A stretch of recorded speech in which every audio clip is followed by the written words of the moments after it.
Good morning, globally. My name is Blue, and you're tuning into Babe, Brave and Blue Entertainment. Today we're discussing Mixtape, a supposed ode to the 1990s that's very memorabiliguous in its world building, tries to be a coming-of-age game in which nobody matures, and I have spent extensive time playing for no other reason than a caffeine addiction and extensive free time. So before we get into that, I have a couple questions to answer you all might be asking. Yes, that was a prepared intro that I have written. I wrote my intro for the first time ever.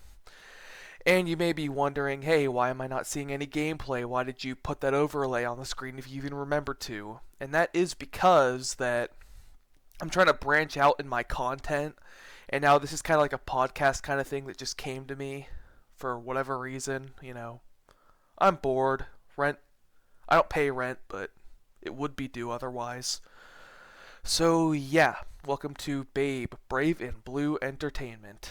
Anyways, back on topic. I promise none of the rest of this is scripted. We're going to be talking about Mixtape, the video game that critics love but players despise. So this is mostly just going to be a critique of Mixtape, more or less, some personal thoughts from my couple hours of playing, which is really all it takes to get the gist of it. No second playthrough needed, thank God. So no, but if you are a supporter of the game for whatever reason, then I kind of suggest you click off the little video here, right?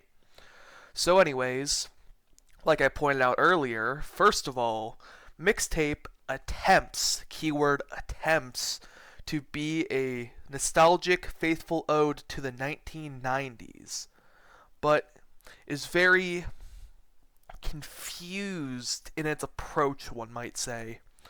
A few key issues I've seen mentioned in internet spaces that I will not be giving credit to are the fact that the main character, Stacy Rockford, seemingly has a pair of Bluetooth headphones. Now, I might remind you all that Bluetooth technology did not become widely or publicly used until decades later, in the 21st century, in which the game claims it does not take place. So yeah, that's not something I noticed, but then, people pointed it out and I noticed it, of course, as you would. And I would like to mention, maybe this is just a piece of technology I'm unfamiliar with because I'm a bit young myself, 18 years old if you guys didn't know, I don't know if I ever said that.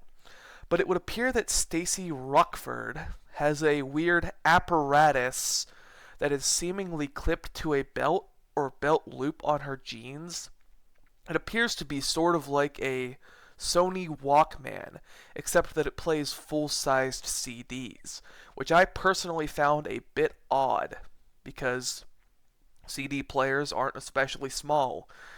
Even the smallest CD players you can plug into the USB port of your computer are not especially small. So unless she's very into music, which, albeit, I'll give it to her, she's very into music, it is quite a weird device to be lugging around, unless she's very used to it, which maybe she is.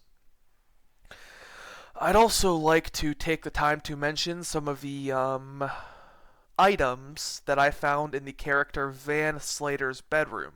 Van Slater being a friend of Stacy Rockford, and the only character who I did not outright goddamn hate. Although Slater's dialogue was meaningless, and he's most definitely a caricature of the teenage stoner character archetype, I suppose that I don't hate that archetype like I hate the other whatever the hell it was they were going for with every other character. So I have to give it to Van Slater that I don't outright hate his guts. Anyways, back on topic. I found some weird, contraptions in his bedroom. It appeared that Slater, I believe I found it near the staircase in his bedroom on a shelf or a dresser or whatnot, of which he seems to have many if I'm remembering correctly. It looked like he had a miniature Tesla coil. I'm not kidding.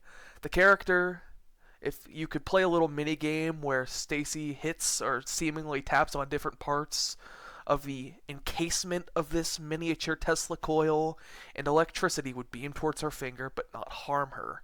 That was seemingly the mini game, but I'm not confident because it doesn't really show a hand or anything, or doesn't allude specifically that she is touching the miniature Tesla coil and or its encasement.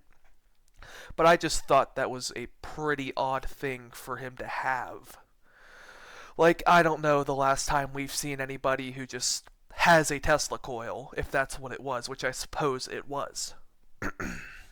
Also, on the wall of Van Slater's bedroom, it appears that, unless I'm not understanding some other reference, that this would also be, he has a California Republic, aka California state flag, in which he has taken a red marker and drawn a second roaring bear head looking upwards, attached, key part, to the original bear on the flag, and there may have even been something written to the left of California Republic that I could not find visible if it was written. It appeared that it might have been. So this makes me believe that, although there are no video games presented in the video game about video game nostalgia, that Van Slater may have been a fan of the video game Fallout, and more specifically the Interplay versions of Fallout, because it would be impossible for him to be a fan of Bethesda Fallout about 10 years at least before Bethesda Fallout came out. But then again, with the weird things you will find in the attempt at world building, I suppose it's possible. Slater could be playing Fortnite for all we know on his PC. Anyways, so I just found that as a little weird detail. Also, if it is in fact a new California Republic flag, I think that can help us better approximate the exact year or years that the game takes place in. You see, all of the official writings I've seen from the writers, from the devs, anybody, has simply said the game takes place across the entire decade of the 1990s. But, if Slater does have a new California Republic flag, that means this must have taken place in mid to late 1998 at the earliest, because although the first Fallout game came out in 1997, there are no mentions of the New California Republic by name, and in the game's lore, the soon-to-be capital city of the New California Republic is still just the small town of Shady Sands, and does not call themselves by an official governmental name. And there's no NCR mentioned. But in Fallout 2, that takes place, I believe, roughly 100 years after the first game, you see the New California Republic and Shady Sands has become the capital city. So, that leads me to believe that if this is an NCR flag, the game takes place in either 1998, or mid to late 1998 more specifically, or any point across the course of 1999.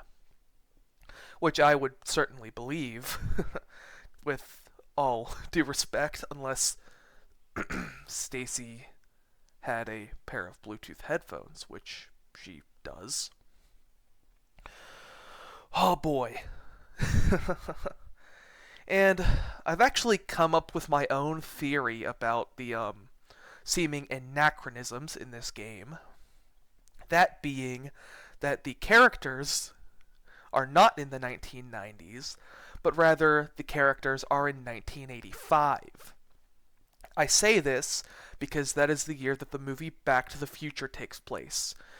A movie in which a teenage character called Marty McFly, this is also one of my personal favorite movies, anyways, Marty McFly and Doc Brown, Emmett Brown, time travel to the future and to the past. Well, I think they go to the future in the sequel, but yeah, no. They can still travel to the future in Back to the Future 1, they just don't do it, if I'm remembering correctly. But this could be that Stacy Rockford, Cassandra Marino, and Van Slater ran into Doc Brown and Marty McFly and possibly told them that they would like to time travel as well, unless they were to say, if they were to say they could not time travel, they will reveal the secrets of Doc Brown's DeLorean. That is the time machine. So, Doc Brown took them around all of these different points in history, and that is how there's a more plausible way than Van Slater playing at the point incredibly niche Interplay Fallout games, that he went to the future in which Bethesda had acquired the Fallout IP and played the newer games and enjoyed them. He seems like a New Vegas fan. That's a compliment. This could also explain how Stacey Rockford got her Bluetooth headset that she seemingly has in the late 90s. Time travel. That's the only way she could do it. Trust me. It could also explain why Cassandra Marino is apparently a teenager in the late 1990s, and yet she looks like every single woman doing a TikTok trend in 2021 combined into one. That was an insult, unlike the New Vegas remark. It could also explain Van Slater's miniature Tesla coil, because maybe through all this future going, they traveled back in time, met Nikola Tesla, and Nikola Tesla and Van Slater could have hit it off so well, as seeing in the later events of the game, in which Van Slater seems pretty well liked and charismatic, that Nikola Tesla constructed him a miniature Tesla coil as memorabilia for his time in the 1800s. I mean, Nikola Tesla was a smart man. He also didn't think anything was truly impossible. So, he sees this DeLorean. He doesn't know what it is. It just zaps in. And this man in a newer looking lab coat, maybe Nikola Tesla notices the lab coat. He says, "Hey, we're time travelers. How are you doing today?" I think Nikola Tesla would be pretty sensible in saying, yeah, they're probably time travelers. If we take Nikola Tesla's general demeanor or seeming demeanor through historical accounts into account. So now that moves us on to our next issue of, I forget what I wrote down, but... Okay, now I need to read my notes. This is not very well prepared. Yes, this story tries to be a coming-of-age narrative, but none of the characters mature. That is a massive, massive problem with the writing, because it is almost marketed directly as a coming-of-age story, and yet Stacey Rockford, Cassandra Marino, and Van Slater do not come to age. In fact, it seems that they regress throughout the story. You should have just called it a regression narrative. That would have been less, I don't want to say scamming, but it would have been less deceitful to call it a regression narrative.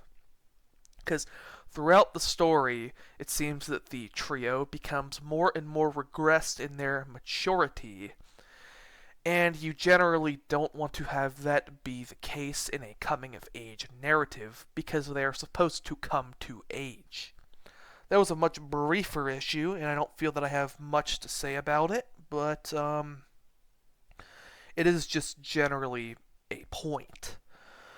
I also have the point that I spent extensive time playing for no other reason than a caffeine addiction and extensive free time. So, I believe this makes me particularly well versed in my critique of the game Mixtape, because you have a lot of people critiquing it and using more or less internet hearsay and Twitter rumors to critique the game. And I believe that isn't how you should do things if you want to do a general professional critique, unlike IGN. There are rumors that I believe are rather based, you could say, that this game has been astroturfed. And if we take the facts into account, this is satire for legal reasons. I am not defaming anybody whatsoever. But you could take it into account the possibility that Megan Ellison, daughter of Larry Ellison, who is in the top 10 richest men in human history, if I am to believe what I have seen. So Megan Ellison is the owner of the studio that published Mixtape, and her father, Larry Ellison, who has funded her studio's ventures at Annapurna, I believe it's called, is again one of the top 10 richest men in human history. So is it hard to believe that, let's say, maybe Larry Ellison or Megan Ellison acting through Larry Ellison's fortune as the CEO of Oracle, or president, or whatever they call it, may have just kind of given IGN a little gift to say thank you for taking the chance to review such a small, modest indie game. And maybe this gift was monetary, because we don't want game journalists to go unpaid for their work. And maybe feeling very grateful for this gift, the game journalist at IGN who reviewed Mixtape decided to give it a more favorable review than was initially deserved. But this gift, this act of kindness, was so nice that it warmed that game journalist's heart. You could tell that I am being extremely, extremely, extremely generous in my description of the events that may have unfolded to make this game technically astroturfed, but I like to think of myself as a generally generous person who always sees the benefit of the doubt. So, yeah.